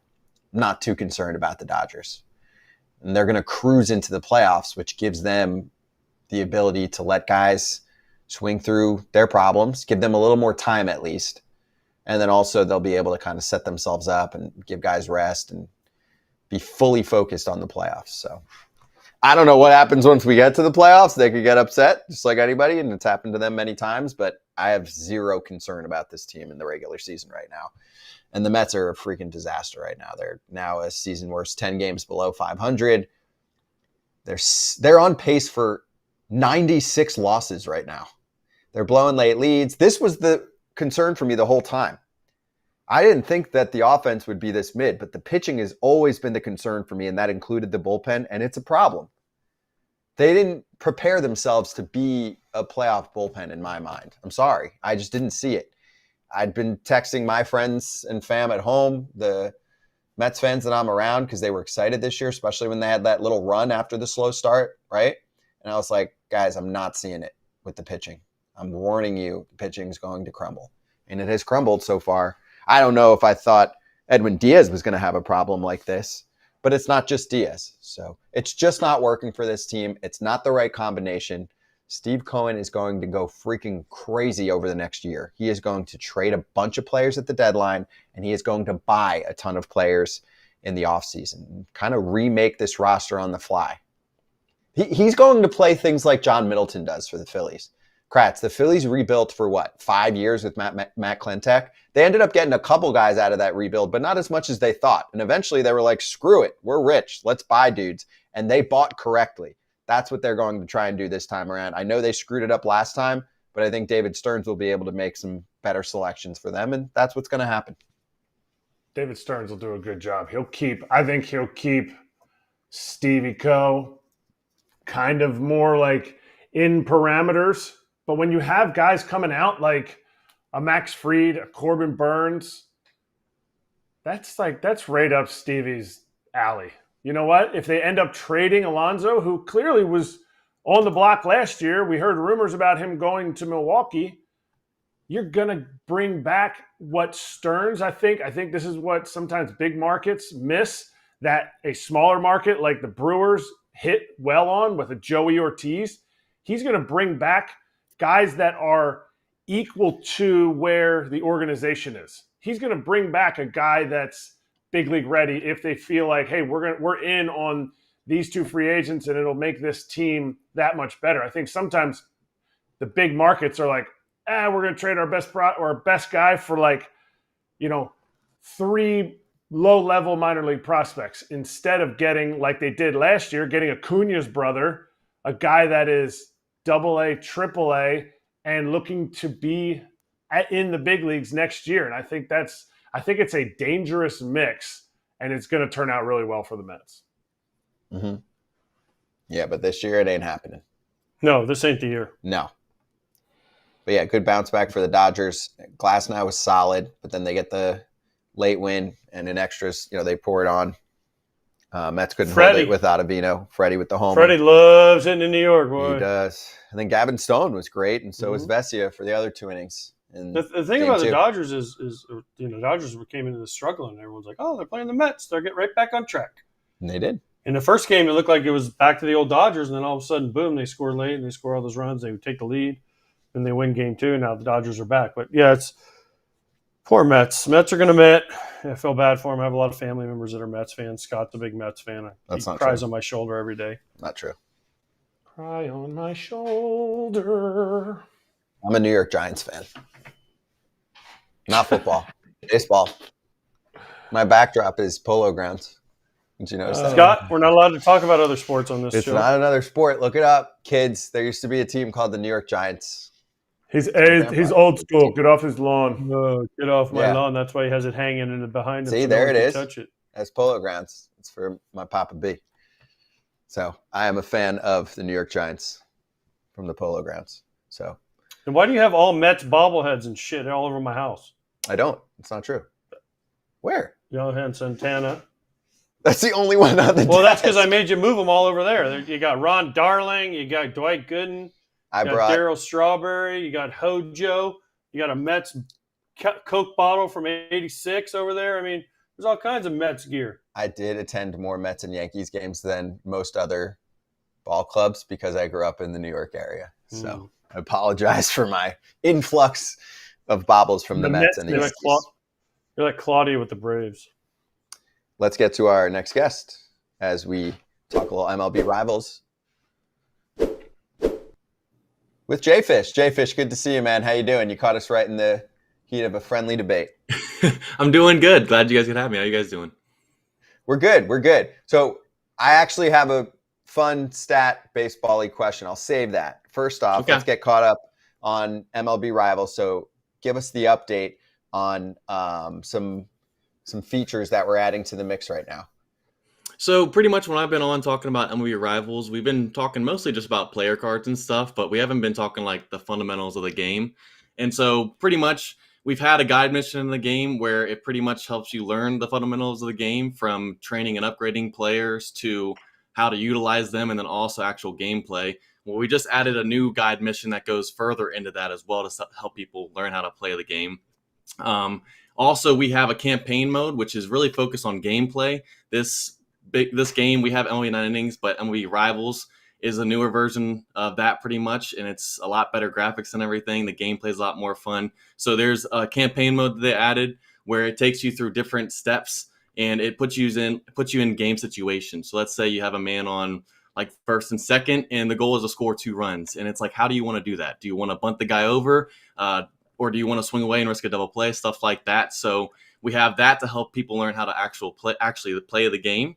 And then the last thing is we get a lot of questions on how do people get special cards in the game, which you have your normal tier cards, but then you have your impacts, your primes, your signature cards. Those are the ones that really are how you can improve your team.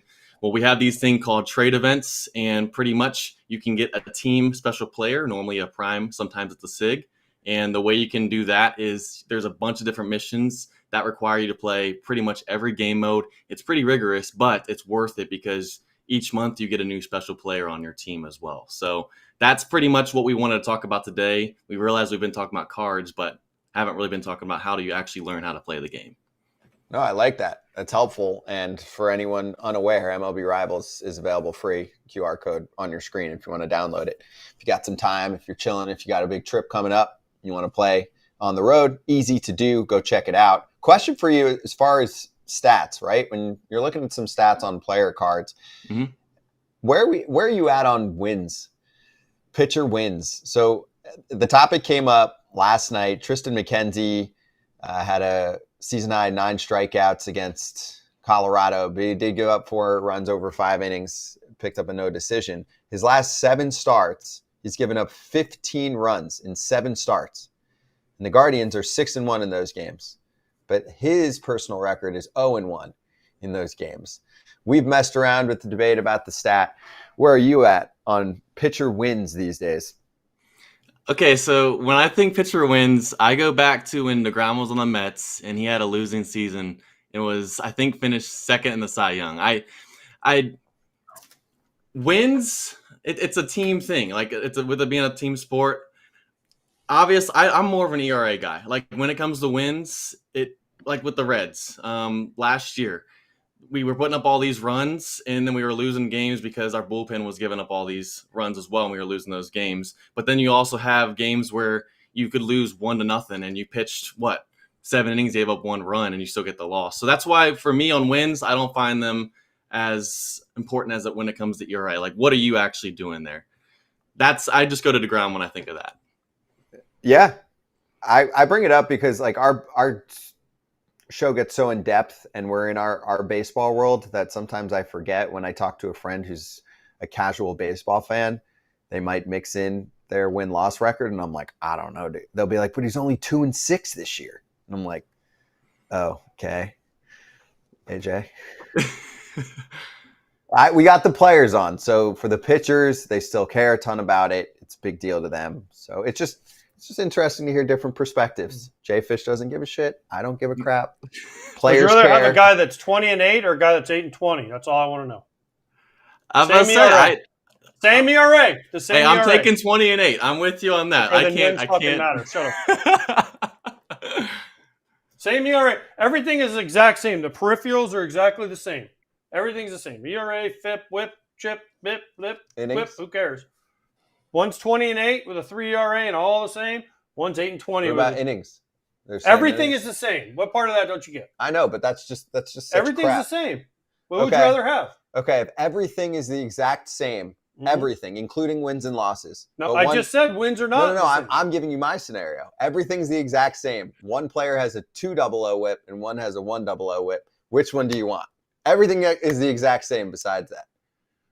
If everything's the exact same. Well, the guy with the 2 whip is not going to have the same ERA as the guy with a 1 whip. How about everything's the same? One dude has 20 errors fielding and one has 0. Or everything's the same stupid. and one dude All has right, so 20 Jay, wild how pitches. does this translate? You guys, this is just such crap. JayFish. Obviously, I'm going to pick the guy that has had more success. Cool. Great. JayFish. In terms of what's on the field, but that means his team's hitting. I know, does this translate into the game, MLB Rivals? Because what stats matter the most in MLB Rivals? It's obviously not wins, so is it ERA? Is it like hitting stats? What's the number one hitting stat on MLB Rivals? OPS?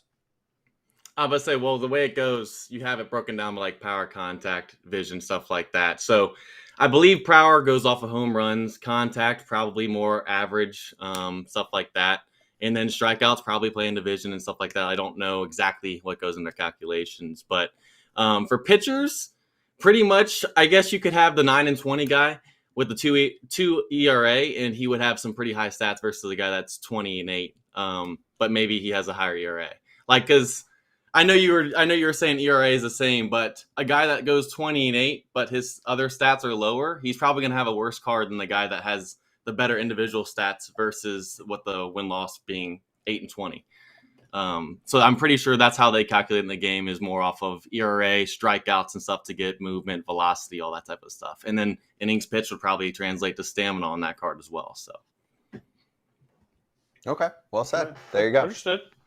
Wins still matter. Yep, they matter. They matter. Hey, they do when you're talking about someone has 200 wins in the career, though, versus 300 wins. Like, we do make a big deal about that. So I will give you that point.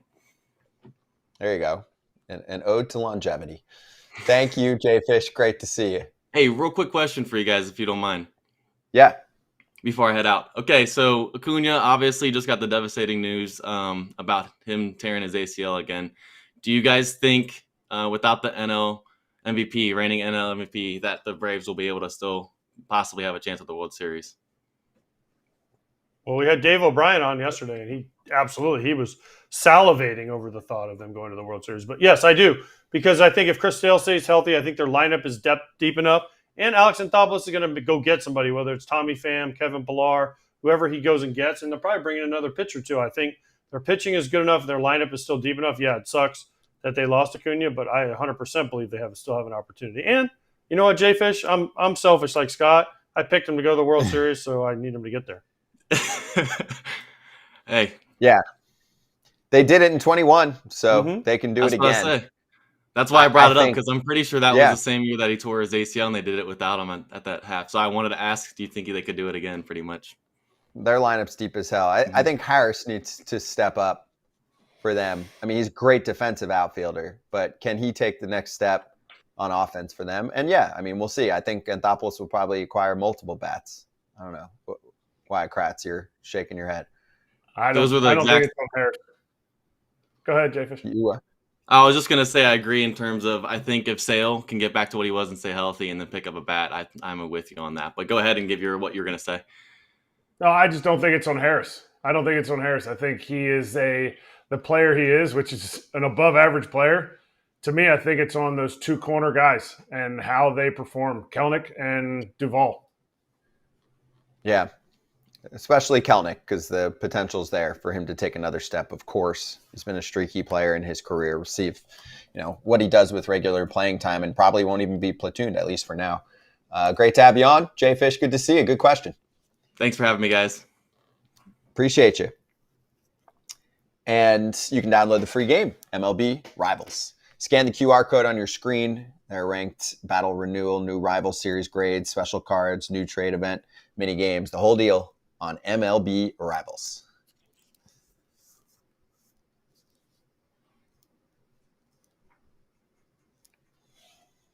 All right, here we are. So we are going to finish with part 2 of Ump Show today. Steer right.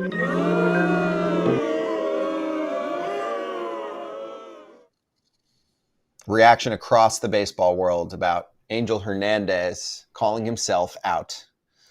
He is done.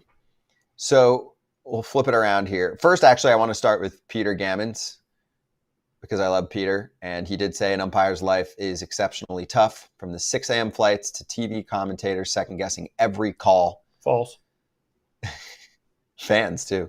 Yeah. May Angel Hernandez YouTube spend a peaceful commentators. life. Yeah. And False. never again Fake news, get Peter. booed. Someone's going to boo him. He's going to be playing golf or No, tennis or his something. family probably boos him when he walks in. All right. So nice listen. words there. And Joe West, too. He said, I think y'all have given him a raw deal, whether you want to believe it or not. He was good at umpiring. Aaron Boone said that, quote, he said he's, quote, wrongly been the poster child to being a punching bag for officiating, and said the criticism has been unfair and over the top. Booney, I love you, but you're too That's nice. Aaron Boone kissing ass. He's not going to toss you anymore, Booney. You can That's say Aaron what you Boone want. just being like, hey, look, guys, I love all the umpires. Stop throwing me out because we got savages in the box. Yeah, that's not true. He's not good at his job anymore, and it was Listen, good for Angel baseball. had a great run. It's sad it happened the way it happened. But again, in any other work of life, if you're not good at your job, you get fired. You get sent home at some point. And he hasn't been good. And I know Joe West said he was good at umpiring, but if you go to the balls and strikes calls, he was one of the lowest rated ones. So I don't know But he wasn't the worst. Joe West is looking at different charts than everyone else in the world is. And plus, listen, do I feel like Angel got more of it? Yes. Because also everybody, because of his name, was like, oh, what's Angel going to do in this game? What's he going to do? Now, there were umpires, when you saw him on a card, when you went into a series, you're like, who's the umpires? And they would say certain names. You're like, oh, shit. Something's going to happen.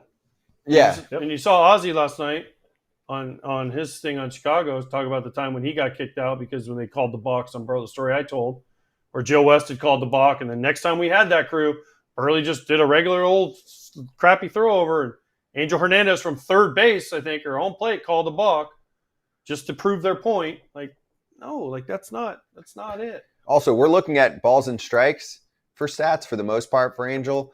There were tons of ejections. There were tons of times where he was biting back at someone and he shouldn't have. And his missed calls were egregious so often.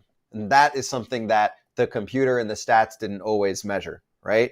It wasn't just being a below average umpire. It was making the mistakes really loudly.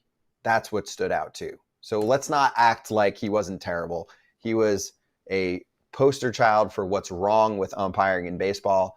And some umps might think, cool, this is somebody that everyone else can blame and look at, and I get to swim through. But really, it was giving everybody a bad name, including the sport. Baseball knew that, and they took care of business. I think you knew it. He was the pink elephant. If you tell people to not think of pink elephant, that's all you're going to think of. If you think Angel Hernandez, people are going to be on edge in the first borderline call.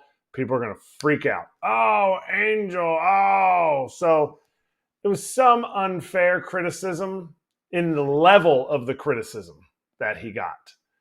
He should have been criticized, yes, but I can name off 4 other umpires that are just as bad that got zero level of criticism compared to these guys. Okay. And then what about Evan Cohen, who said on ESPN radio, are we sure this is great for baseball? I listened to what he said on the show, and he was a little tongue-in-cheek because he also brought up, I think, an NBA ref. Basically, he said there are certain notable names in officiating that actually bring attention to the sport, even if it's negative attention sometimes. Do you think that actually matters? I feel like in the big moguls of professional sports, hockey, basketball, like not all good publicity is or all bad publicity is publicity. Like, yes, in football, people know Ed Hockley for his muscles. People don't watch the game for Ed Hockley. Whoever the guy Evan Cohen was talking about in the NBA, people don't watch it for that. It piques interest. It like shows guys like, oh, you know, this is the guy. I remember this guy. People remember Angel Hernandez. I don't know that it brings more eyes to the game. Nobody's going to a game hoping Angel Hernandez is behind the dish. No, people actually see that he's behind the dish and they're like, oh, crap. Like they're pissed. It creates more fury. That's unfair, though. That's unfair. It's true, though. That's what I'm saying. It doesn't matter because but here's the thing. If I saw, especially in the last year or two, that he was going to be calling balls and strikes for a game that I was watching, I didn't say, oh, his hit percentage on balls and strikes is going to be much worse than every other umpire. I didn't say that. I didn't say, oh, he's going to have the worst percentage of anyone in baseball this year. I said something ridiculous might happen in this game, and it's going to be his fault. That's what I said. And I was like, and I'm going to get pissed about it, and some other team's going to get pissed about it, and maybe a fan base is going to get pissed about it, and it's going to make it seem like amateur hour. It's going to make it seem like it's not professional, right? You get to the big leagues, you want everything to be pristine. The uniforms, the umpires, the gameplay, it should be first class. And I didn't feel like we were getting that, especially lately. But I'm saying the unfair part is it's not just him. I can give you 4 other names right out of the gate that are going to do something clown show, and You're right. Angel got the brunt of it. You're right. But if you gave me those other 4 names, I would say there should be buyout offers for them too. If you suck, you suck. And it's beyond the numbers. It's numbers and instances. And that's what we have the combination of that causes problems. Hey, sometimes a little drama is fun and interesting. I get it. But if it's the same dude doing dumb shit like tossing people from games when they shouldn't be, that hurts the sport. So we just can't have it. That's all. Yep. It's good talk. All right, let's slap hands.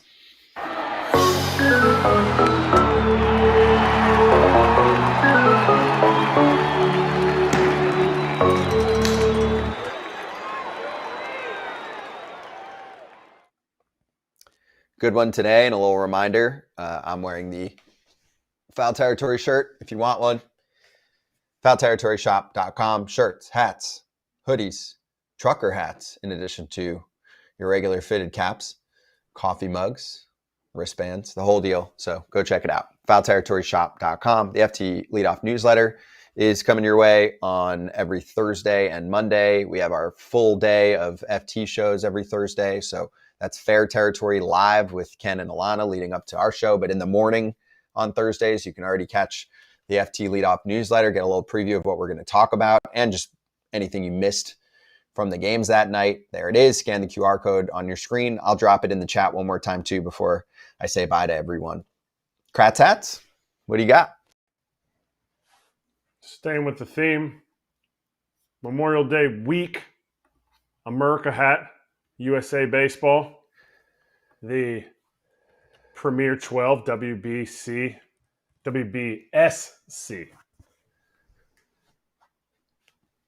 You grade it. Oh, this is A+ nation. Just a classic. I mean, I guess a classic. I'm gonna have to say just A. A's are classic, but USA Baseball, like the fact that they mix a star in there behind there. It's just US based. Like it's an iconic logo. I'm a sucker for anything USA, so it's an A for me. I'm with you. Lastly, thank you to Jeremy behind the scenes for crafting our new look. We're not just one look, we're many looks. I don't know if anyone noticed, but behind our boxes of our heads is some fresh cut grass, little baseball dirt, stadiums, customized for each FT host. Each FT guest has a custom team background. You'll see all of that on our shows forever. So thank you for putting that together. It looks freaking awesome. Derek helped too. Derek too, yes. And Claudia and everybody behind the scenes, Mark, the whole crew, and many more. Thank you for everything that you do, but it looks freaking sweet. Even the fan comments with the Ivy, because AJ had to leave 2 minutes early, so we get to gush about the Wrigley Field Ivy. It looks great. Thanks, everyone. We will see you on Thursday.